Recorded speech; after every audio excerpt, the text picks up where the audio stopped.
the rerun of the Splatoon Splatfest was just announced, and I'm rather disappointed that there's no new theme this year. Still, I'm a big Splatfest fan and will play it as much as I can. I do know that some people really dislike Tricolor battles though, so I want to finally release the most overpowered Tricolor strategy, so hopefully other people can start enjoying that mode as much as I do. The entire strategy relies on abusing the mechanics of the Ultra Signal, so let me first provide some quick background knowledge. Each attempt to secure the signal has a different amount of time required before it will be successfully claimed.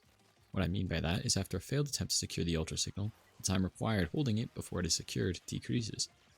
The first try your team makes requires holding the Ultra Signal for 3 seconds, but the second try will only require a hold of 2.5 seconds, the third at 2 seconds, the fourth at 1.5, fifth at 1 second, sixth at 0.67 of a second, and the seventh at 0.33 of a second. At that point, it's basically instantaneous and can't be stopped.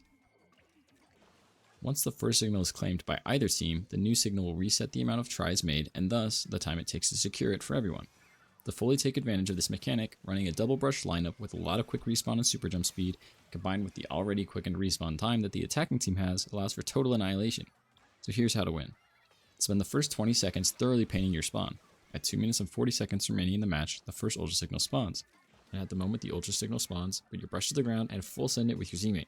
It's critical to ignore all opponents along the way. It does not matter whether they try to overtake your base or attack you as you try to get to the Ultra Signal. By spotting them, you lose your quick respawn. It is best just to throw yourself over and over at the signal until 20 seconds remain. The whole goal is to use the quickened respawn and ink brush sprint speed to make as many attempts as possible to claim the Ultra Signal. If your teammate is claiming the Ultra Signal, that is the moment to jump to them, because if they get splatted, then when you land, you will instantly attempt to claim it again. Do note that some maps for Tricolor allow for easier access to the Ultra Signal than others.